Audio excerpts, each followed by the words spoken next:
Bien-aimés, dans le Seigneur, nous sommes dans Marc au chapitre 5. Nous allons voir les 15 premiers versets de l'humiliation à la restauration. Nous savons que l'ennemi, quand il vient dans la vie de quelqu'un, c'est pour tuer, c'est pour détruire et égorger.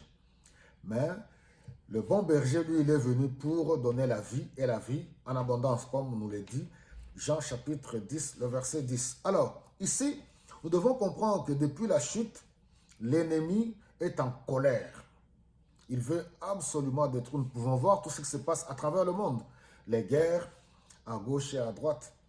Et voilà l'exploitation d'homme à homme, les grandes puissances qui marchent sur les faibles, qui détruisent. Certains à cause de leurs minéraux, de leurs richesses. Et ils sont victimes, certaines nations, elles sont victimes des richesses naturelles qu'elles ont. Alors, nous voyons ici dans ce contexte qu'il y a un homme qui était possédé, le fou de Guédara, possédé par un esprit mauvais, tourmenté toute sa vie. Il dormait dans les sépulcres, criant jour et nuit. Avec des pierres, il pouvait se blesser. Sa famille, soucieux de leurs membres de la famille, de foi contre leur guise, pouvait l'enchaîner, le lier avec des chaînes. Mais étant donné qu'il avait une force démoniaque, il brisait les chaînes.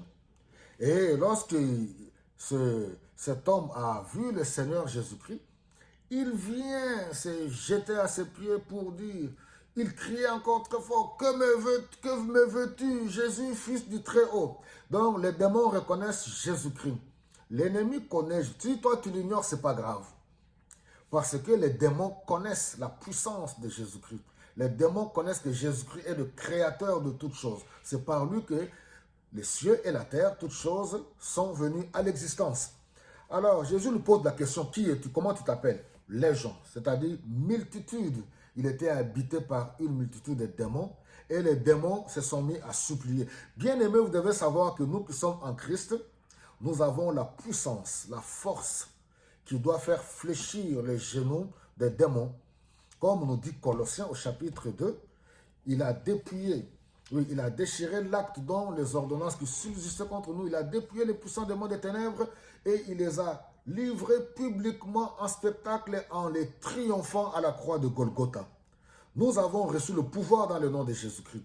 Alors, ce qui me plaît, au verset 15, nous voyons, quand Jésus a chassé ces esprits mauvais, ceux qui connaissaient ce fou vinrent le trouver. Au verset 15. 1.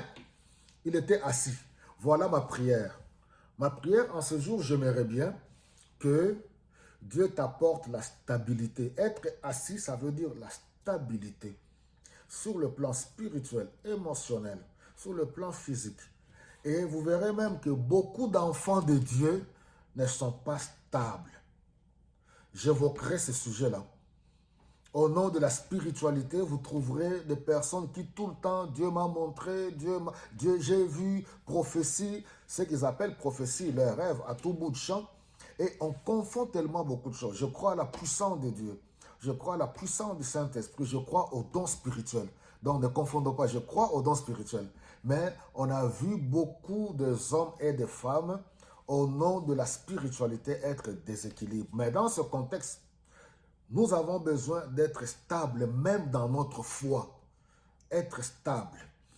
Ma prière est que chaque membre de notre famille, vous qui m'écoutez, que Dieu apporte, que Dieu accorde la stabilité aux uns et aux autres. Deuxième chose, on dit il portait des vêtements. Pourquoi? Quand le voleur vient, le diable vient dans la vie de quelqu'un, c'est pour l'humilier, c'est pour le déshabiller, c'est-à-dire par toutes sortes de maladies, par toutes sortes d'instabilités, il l'humilie, il lui fout la honte. C'est-à-dire que ta vie est exposée, tu deviens la risée de tout le monde. Comme ce fou il était, tout nu. Alors, que le Seigneur puisse te revêtir d'habits de gloire. C'est pour toi qu'il est allé mourir à la croix de Golgotha. Toi qui es humilié dans ta famille, dans cette société, je ne sais pas par quoi, mais le Seigneur qui connaît ton problème, connaît ta vie, qu'il puisse te revêtir d'habits de gloire. Et la troisième chose, on nous dit, il était dans son bon sens. Le bon sens est tellement important. Il ne faut pas qu'on nous trouve, quand tu te mets à parler, même en tant qu'enfant de Dieu, le Saint-Esprit, l'Esprit de vérité qui nous conduit dans la vérité, c'est l'Esprit qui nous donne le bon sens. Il y a une cohérence avec parole et geste, parole et fait.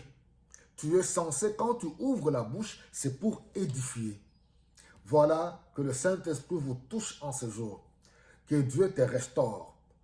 Toi qui te retrouves dans une humiliation quelconque, je ne sais de quelle nature, tu dois comprendre et croire que Jésus-Christ, quand il entre dans la vie de quelqu'un, c'est pour apporter la paix. Tu ne peux plus être tourmenté allant de combat en combat. Vous savez, il y a des gens dans la foi qui, toute leur vie, ce n'est que combat, combat. Et ce combat amène le déséquilibre. Non, je pense qu'il y a un temps pour toute chose, nous dit Ecclésiaste. Il y a un temps pour mener un combat, mais ce n'est pas notre combat, c'est le combat du Seigneur. Alléluia. Il y a un temps pour toute chose, il y a aussi un temps de répit. Il y a un temps de répit. Il y a un temps où tu peux te reposer et profiter de la vie avec le Seigneur. Bénéficier de toutes les grâces, de la bonne santé que Dieu t'accorde et de toutes les bénédictions que Dieu te donne. T'épanouir avec ta famille, t'épanouir avec ton entourage, t'épanouir avec tes amis. C'est ça la vie. Le projet que le Seigneur a formé pour nous, c'est le projet de bonheur et de paix et non de malheur.